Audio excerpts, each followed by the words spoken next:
ஐந்து கரத்தனை யானை முகத்தினை இந்தின் இளம்பரை போலும் எயிற்றனை நந்தி மகந்தனை ஞான கொழுந்தினை உந்தியில் வைத்தடி போற்றுகின்றேனே. நமக்கு ஜோதிட ஞானத்தையும் கிரியா யோகத்தையும் தந்த குருமார்களுக்கு நன்றி.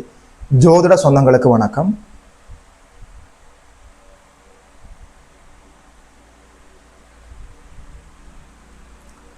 இந்த பதிவில் 2025ஆம் ஆண்டு மார்கழி மாதம் கன்னியா ராசிக்காரர்களுக்கு என்னென்ன நற்பலன்கள் எல்லாம் நடக்க இருக்குதுன்னு சொல்லி பார்க்கலாம்.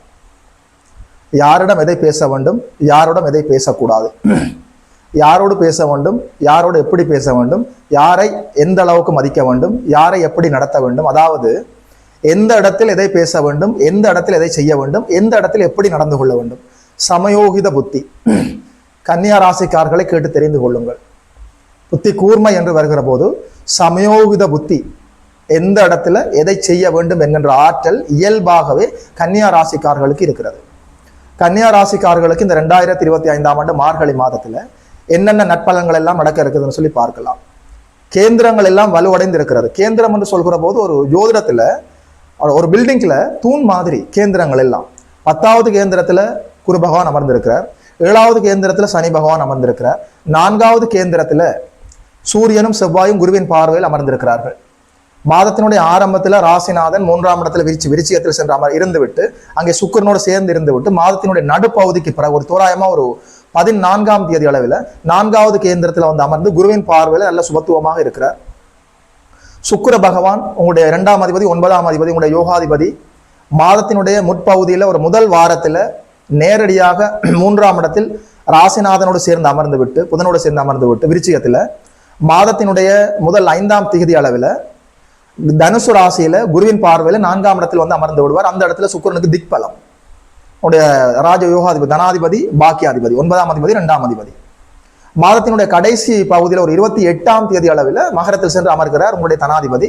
மாதத்தினுடைய பெரும்பாலான நாட்கள் 4ஆம் இடத்துல உங்களுடைய 2ஆம் அதிபதி திக்பலமாக அமர்ந்து குருவின் பார்வையில நல்ல மங்கள யோகத்தை ஏற்படுத்துகிறார்.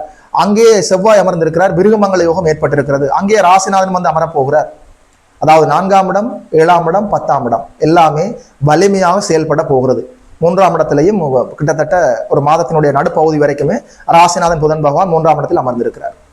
இந்த அமைப்புகள்ல 2025ஆம் ஆண்டு மார்கழி மாதத்துல கன்னியா ராசிக்காரர்களுக்கு என்னென்ன நற்பலன்கள்னு சொல்லி பார்க்கலாம். 4ஆம் இடம் என்று சொல்கிற போது உங்களுடைய கல்வி, தாயார், உங்களுடைய உடல் ஆரோக்கியம், வண்டி வாகனம், வீடு வாசல், வாகன யோகம், இந்த அமைப்புகள் எல்லாம் 4ஆம் இடம். 4ஆம் இடத்துல இனி அதி உன்னதமான ஒரு பலன் இருக்கிறது, டிசிப்ளின், ஒழுக்கம். 2025ஆம் ஆண்டு மார்கழி மாதத்துல அத்தனை கிரகங்களும் உங்களிடம் ஒழுக்கத்தை எதிர்பார்க்கிறது. இந்த மார்கழி மாதத்துல சூரிய உதயத்துக்கு முன்பாக எழுந்து சூரியனை வரவேற்று நீங்கள் வாழ்கிற போது எல்லா நன்மைகளும் அத்தனை கிரகங்களும் உங்களுக்கு வரிந்து கட்டி கொண்டு செய்யும். சரியாக புரிந்து கொள்ளுங்கள். உண்மையில சொல்றேன், கன்னியா ராசிக்காரர்களுக்கு இந்த மார்கழி மாதத்துல என்னால எந்த தீய பலன்களையும் சொல்ல முடியல. 10ஆம் இடத்துல ராகு இல்ல, 10ஆம் இடத்துல கேது இல்ல, 10ஆம் இடத்துல சனி இல்ல, 10ஆம் இடத்துல அதாவது 10ஆம் இடத்துல யாரும் நிக்கலாம் முதல்ல. அதாவது அத்தனை சாஸ்திரங்களும் எந்த ஒரு பாவியாவது 10ஆம் இடத்துல நிக்கலாம், ஒரு பாம்பாவது 10ஆம் இடத்துல நிற்கலாம் என்று சொல்லி இருக்கிறார்கள். 10ஆம் இடத்துல நிற்கிற குரு உங்களுக்கு தீங்கு தர மாட்டார். ஐயா குரு வக்கரமா இருக்கிறாரா, வக்கரம் இல்லையா? உண்மையில இந்த வக்கரத்தை பற்றி சரியாக ஜோதிட சொந்தங்கள் புரிந்து கொள்ள வேண்டும். ராகு கேதுக்களோடு ஏதாவது ஒரு கிரகம் அமர்ந்திருந்தால் நீங்கள் வக்கரத்தை பற்றி பேசலாம். அதுல அர்த்தம் இருக்கிறது. என்ன காரணம்? ராகு கேதுக்கள் எப்போதுமே ரிவர்ஸ்ல வக்கரகதியில இயங்கக்கூடியவர்கள். அங்கே நிற்கிற கிரகமும் வக்கரமாக இருந்தால் நிச்சயமா பலன்கள்ல சற்று தாறுமாறுகள் ஏற்பட வாய்ப்பு இருக்கிறது. பலன்களை துல்லியமாக கணிக்க வேண்டும். ஆனால் ஆட்சி வக்கரம், உச்ச வக்கரம், நீச்ச வக்கரம், இந்த வக்கரத்தை தவிர தனியாக இருக்கிற ஒரு கிரகம் ஆட்சி, உச்ச, நீச்ச நிலைகளில் இல்லாமல் வேறு எங்காவது அமர்ந்து தனியாக வக்கர நிலையில் இருந்தால் அந்த வக்கரத்தை பெரிதாக எடுத்துக்கொள்ள வேண்டாம். பலன்கள்ல எந்த மாற்றமும் இருக்காது. நீண்டகால ஜோதிட அனுபவத்தில் பேசுகிறேன். நீச்ச வக்கரம், உச்ச வக்கரம், ஆட்சி வக்கரம், இந்த வக்கரங்களுக்கு நீங்கள் முக்கியத்துவம் கொடுத்து பலன்களை பார்க்க வேண்டும். ராகு கேதுக்களோடு ஏதாவது ஒரு கிரகம் தொடர்பில் இருந்தால் அந்த கிரகம் வக்கரமாக இருக்கிறதா இல்லையான்னு பார்க்க வேண்டும். இது போன்ற அமைப்புகள் தான் வக்கரத்துல உங்களுக்கு உன்னதமான பலன் மாற்றங்களை தரக்கூடியது. சும்மா வெறுமனே வக்கரமாக இருந்து விட்டால் எந்த விதமான பலன்கள்ல மாற்றங்களே இருக்காது. சரியாக புரிந்து கொள்ளுங்கள். 10ஆம் இடத்துல எப்போதெல்லாம் குரு வந்து அமர்கிறாரோ 2ஆம் இடத்தையும் 6ஆம் இடத்தையும் 10ஆம் இடத்தையும் அப்படியே கனெக்ட் பண்ணுவார். என்ன செய்வார் தெரியுமா? நல்ல வருமானத்தை தருவார். வேலை தொழில்ல நீங்கள் அஜாக்கிரதையாக இருந்திருந்தா உங்களை சீரியஸாக இயங்க வைப்பார். தொழில்ல ஒரு ஸ்திரத்தன்மை, நல்லதொரு வேலை, அதாவது உங்களுக்கு மனசுக்கு பிடித்த வேலை, மனசுக்கு பிடிச்ச தொழில், நல்லபடியாக வேலை, தொழில், வியாபாரம், உத்தியோகம், விவசாயம், வருமானம் தரக்கூடிய அமைப்பெல்லாம் எப்படியெல்லாம் இருக்கிறதோ அத்தனை அமைப்புகளாலும் எல்லா நன்மைகளையும் கொண்டு வந்து தருவார். உண்மையில சொல்றேன், வியாபாரிகளுக்கு அற்புதமான பொற்காலம், அற்புதமாக இருக்கிறது. Auditing, accounting, teaching, banking, marketing, புதனுடைய துறையில எழுத்து பணி செய்பவர்கள், ஜோதிடர்கள், பேசி பிழைப்பவர்கள், வியாபாரிகள், செல்போன் கடை வைத்திருப்பவர்கள், புதனுடைய துறையில யாரெல்லாம் செயல்படுகிறீர்களோ சொல்லிக் கொடுப்பவர்கள், வங்கி தொழில் செய்பவர்கள் அனைவருக்குமே அற்புதமான நற்பலன்களாக இருக்கிறது. கன்னியா ராசிக்காரர்களுக்கு இந்த மார்கழி மாதத்துல 2025ஆம் ஆண்டுல என்னால எந்த தீய பலன்களும் சொல்ல முடியவில்லை. அதாவது கேந்திரங்கள் எல்லாம் வலுத்திருக்கிறது. கேந்திரங்கள் என்பது ஒரு ஜோதிடத்துல தூண்களை போன்றது, ஒரு பில்டிங் இந்த 4 தூண்களை போன்றது. 10ஆம் இடத்துல குருநாதர் அமர்ந்திருக்கிறார். 10ஆம் இடத்துல யார் வேண்டுமானாலும் அமரலாம். அதாவது 3, 6, 10, 11 இந்த இடங்கள்ல அவயோகர்கள் அமரலாம். உங்களுக்கு குருநாதர் அவயோகர் இல்லை. 4ஆம் அதிபதி சுகஸ்தானாதிபதி, 7ஆம் அதிபதி களத்திராதிபதி, அதே நேரத்துல 7ஆம் அதிபதி கன்னியா ராசிக்காரர்களுக்கு பாதகாதிபதி என்று சொல்ல வருகிறீர்களா? சரி, பரவாயில்ல, பாதகாதிபதி 10ஆம் இடத்துல இருக்கலாம் தானே.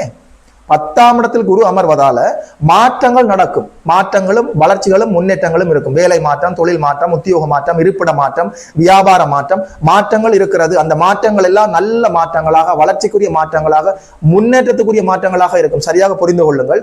வேலை தொழில்ல எந்த அசௌகரியங்களும் இல்லை. 10ஆம் இடத்துல இருக்கிற குருநாதர் ராகுவை பார்க்கிறார். 6ஆம் இடத்துல இருக்கக்கூடிய ராகுவை. உண்மையில சொல்றேன், கடன் நோய் எதிர்ப்புகள் அப்படியே விலகும். தேவைப்பட்டால் உங்களுக்கு சுப கடன்கள் கிடைக்கும்.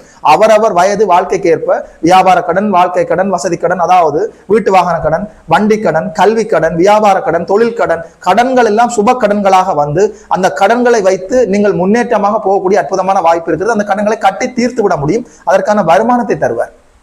2ஆம் இடம் குருவின் பார்வையில் இருக்கிறது.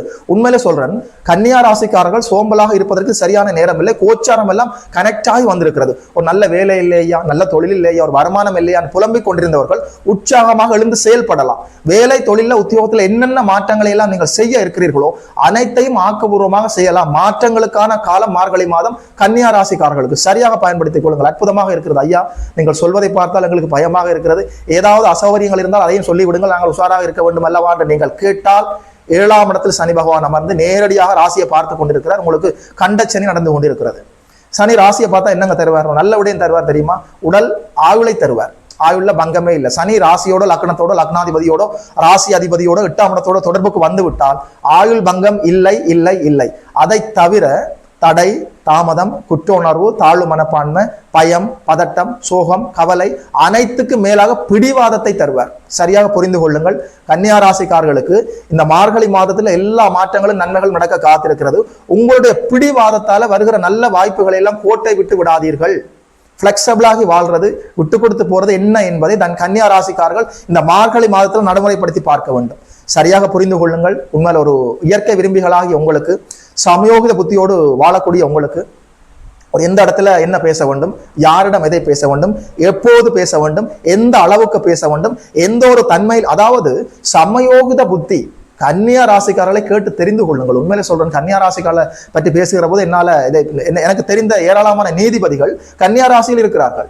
சரியான நீதிமான்கள், பக்க சார்பில்லாமல் இருப்பதை பேசக்கூடியவர்கள், தெளிவானவர்கள். சமயோகித புத்தி என்றால் கன்னியா ராசிக்காரர்கள் தான். கோச்சார அமைப்புல என்னால உங்களுக்கு எந்த தீய பலனும் சொல்ல முடியவில்லை. ராசியை சனி பார்க்கிற போது தேவையில்லாத பிடிவாதத்தை தருவார். உங்களுடைய பிடிவாதத்தை தவிர்த்து விட்டு இயல்பாக நீங்கள் இருக்கிற போது இந்த கன்னியா ராசிக்காரர்களுக்கு மார்கழி மாதத்துல என்னால எந்த தீய பலனும் சொல்ல முடியவில்லை. மாணவர்கள் கல்வியில முன்னேற்றமாக போகலாம்.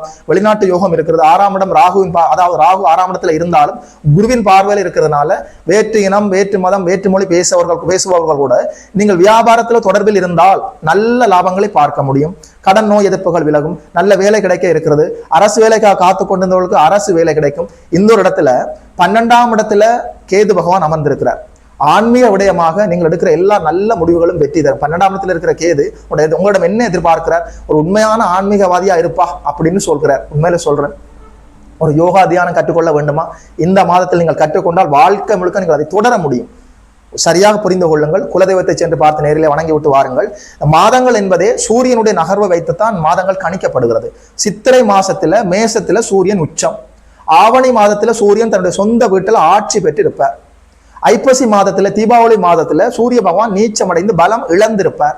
தனுர் மாதத்துல, அதாவது இந்த மார்கழி மாதத்துல தனுசு மனையில சூரிய பகவான் அமர்ந்திருக்கிறார். இப்போது கோச்சாரத்துல குருவும் பார்த்து சிவராஜ யோக அமைப்புகள் இருக்கிறார். சூரியன் வலுவாக இருக்கிறார். தந்தை வழி உறவுகளுக்கு உங்களாலான நன்மைகளை செய்து சந்தோஷப்பட போகிறீர்கள். தந்தைக்கு மன மகிழ்ச்சியை ஏற்படுத்தி அதனால உங்களுக்கு மகிழ்ச்சி வரப்போகுது. தந்தைக்காக சுப விரயங்கள் காத்திருக்கிறது. தந்தைக்கு ஏதாவது நீங்கள் வாங்கி தர வேண்டும் என்று காத்திருந்தால் இப்போது நீங்கள் வாங்கி தரலாம். தந்தை வழி உறவுகளுக்கு நீங்கள் நல்லபடியாக மனப்பூர்வமாக சுப செலவுகளை செய்வதற்கான காலமாக இருக்கிறது. சரியாக பார்த்துக் கொள்ளுங்கள். சுகஸ்தானம் வலுத்திருக்கிறது. அதாவது 4ஆம் இடம் குருவின் பார்வையால, சுக்கிரனுடைய இருப்பால, உங்களுடைய யோகாதிபதியின் இருப்பால, ராசிநாதனுடைய இருப்பால 4ஆம் இடம் அதீத சுபத்துவத்தோடு இருக்கிறது. வண்டி வாகனம், வீடு வாசல், மண்மனை, நிலையான சொத்துகள், கல்வியில முன்னேற்றமாக போகலாம், உடல் ஆரோக்கியம் மேம்படும். எல்லாவற்றுக்கும் மேலாக நீங்கள் ஒரு டிசிப்ளினான மனிதனாக ஆகிவிடுவார். அதாவது 4ஆம் இடம் அதீத சுபத்துவத்தை அடைகிற போது குருவின் இருப்பால, குருவின் பார்வையால, சுக்கிரனுடைய இருப்பால, உங்களுடைய பாக்கியாதிபதியினுடைய இருப்பால, உங்களுடைய ராசிநாதனுடைய இருப்பால 4ஆம் இடம் சுகஸ்தானம் அதீதமாக சுபத்துவமாக மலர்ந்து வளர்ந்து அதீத வலுவோடு இருக்கிற போது டிசிப்ளின் என்றால் என்னவென்று மார்கழி மாதம் கன்னியா ராசிக்காரர்களை கேட்டு தெரிந்து கொள்ளலாம். இவ்வளவு காலம் சூரிய உதயத்துக்கு பின்பாகவும் உறங்கிக் கொண்டிருந்த நீங்கள் இப்போது நீங்கள் பிரம்ம முகூர்த்தத்தில் எழுந்து ஆலய வழிபாடுகளுக்கு செல்ல போகிறீர்கள். எழுதி வைத்துக் கொள்ளுங்கள். உண்மையில சொல்றேன், கன்னியா ராசிக்காரர்களுக்கு அற்புதமான பொற்காலமாக இருக்கிறது. இந்த மாதங்களில் நான் மார்கழியாக இருக்கிறேன் என்று கண்ணன் கீதையிலே சொல்லி இருக்கிறார். அந்த கீதையை உலகுக்கு தந்தவர் கண்ணனாக இருந்தாலும் ஆதி சங்கரருக்கு இதில் பெரிய பங்கு இருக்கிறது. அதாவது மகாபாரதத்துல குருஷேத்திர போர்க்களத்துல அர்ஜுனனுக்கும் கிருஷ்ணருக்கும் நடந்த சம்பாசனைகளை, கேள்வி பதில்களை வெளியிலே எடுத்து அதுக்கு பகவத்கீதை என்ற பெயர் போட்டு உலகுக்கு தந்தவர் ஆதிசங்கரர். ஆதிசங்கர் இன்னும் ஏராளமான நூல்களை தந்திருக்கிறார். அதாவது சிவானந்த லஹரி, விவேக சூடாமணி, பஜகோவிந்தம், ஆத்ம தத்துவம், அத்வ தத்துவம், அத்வைத போதம், அதாவது இந்த கனகதாரா ஸ்தோஸ்திரம், ஸ்ரீ தட்சிணாமூர்த்தி ஸ்தோஸ்திரம், பஜகோவிந்தம், ஏகப்பட்ட நூல்கள் ஆதிசங்கரால் இந்த பூமிக்கு தரப்பட்டது. அந்த அனைத்து நூல்களிலும் கனகதாரா ஸ்தோஸ்திரம் மனித குலத்துக்கு வரமாக வந்தது. மகாலட்சுமியை நோக்கி அவர் பதிகம் பாடுகிறார். மகாலட்சுமியினுடைய கருணையை பெறுவதற்கு, செல்வ செழிப்போடு வாழ்வதற்கு, வறுமையின் பிடியிலிருந்து நீங்கள் நீங்குவதற்கு அற்புதமாக இந்த சோஸ்திரங்களை நீங்கள் பாராயணம் செய்யலாம். அங்கம் ஹரே புலகபூஷணம் ஆச்சிரயந்தி பிருங்காங்க நேவ முகுலாவரணம் தமாலம் அங்கே கிருதாகில விபூதி அபாங்க லீலா மாங்கல்ய தாஸ்து மம மங்கள தேவதாயா.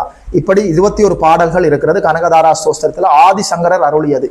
பிரம்ம முகூர்த்தத்துல மார்கழி மாதத்துல எழுந்து உடலையும் உள்ளத்தையும் சுத்தம் செய்து கொண்டு யாரெல்லாம் கனகதாரா ஸ்தோஸ்திரத்தை பாராயணம் செய்கிறீர்களோ பக்தி பூர்வமாக முழுமையான ஈடுபாட்டோடு செல்வ செழிப்போடு வாழ முடியும். சரியாக புரிந்து கொள்ளுங்கள். மார்கழி மாதத்துல, அதாவது இந்த திருப்பாவை, திருவம்பாவை ஆலய வழிபாடுகளுக்கு அற்புதமான உகந்த மாதம். தட்சிணாயன புண்ணிய காலம், அதாவது சூரியன் வடக்கிலிருந்து தெற்கு நோக்கி நகரக்கூடியதாக இருக்கும். ஆடி மாதத்திலிருந்து மார்கழி மாதம் வரைக்கும் தட்சிணாயன புண்ணிய காலம். இந்த ஆடி மாதம் முதல் மாதம், இந்த தட்சிணாயன புண்ணிய காலம் ஆரம்பிக்கிற ஆடி மாதமும் அது நிறைவடைகின்ற மார்கழி மாதமும் அற்புதமான மாதம். ஆடி மாதம் என்று சொல்கிற போது ஆடி பெருக்கு, ஆடி அமாவாசை, ஆடி தபசு, ஆடி பட்டம், ஆடி கூழ், ஆடி மாசத்துல எல்லா ஆடி வெள்ளி, ஆடி பூரம், ஆடி மாதம் முழுவதுமே விழா கோலம் போன்றிருக்கிறது. மார்கழி மாதத்துல என்னுடைய சிறு வயதுல ஆலயத்துக்கு சென்று வணங்கி விட்டு வருவேன். ஆலயத்துல வணங்கி விட்டு வருகிற போது வெண் பொங்கல் தருவார்கள். அந்த பொங்கலுக்குள்ள நிறைய மிளகு இருக்கும். அதாவது 10 மிளகு இருந்தால் பகைவன் வீட்டிலும் சாப்பிடலாம் என்று சொல்வார்கள். உடல் ஆரோக்கியத்தையும் நலவாழ்வையும் சேர்த்துத்தான் ஆன்மீகத்தை எங்களுக்கு கற்பித்தார்கள். சரியாக புரிந்து கொள்ளுங்கள். பிரம்ம முகூர்த்தத்துல மார்கழி மாதத்துல அதிகாலையில் எழுந்து உடலையும் உள்ளத்தையும் சுத்தம் செய்து கொண்டு திருப்பாவை, திருவம்பாவை, கனகதாரா ஸ்தோஸ்திரம் யாரெல்லாம் பாராயணம் செய்கிறீர்களோ அனைத்து நன்மைகளும் உங்களுக்கு நடக்கும். வாழ்த்துக்கள். 2025ஆம் ஆண்டு மார்கழி மாதம் கன்னியா ராசிக்காரர்களுக்கு இந்த பலன்களை எல்லாம் சொன்னதுல ஒரு ஜோதிடனாக எனக்குமே மட்டற்ற மகிழ்ச்சி. யோகி மதன் அஸ்ட்ரோ சென்டர் யூடியூப் சேனலை சப்ஸ்கிரைப் செய்திருக்கின்ற அனைத்து தோழர்களுக்கும் தோழிகளுக்கும் என் மனப்பூர்வமான நன்றிகள். பார்த்தவர்கள் உங்களுடைய நண்பர்களோடும் உறவினர்களோடும் பகிர்ந்து கொள்ளுங்கள். இதுபோல இன்னும் ஒரு அற்புதமான வீடியோவில் சந்திக்கிறோம். நமஸ்காரம்.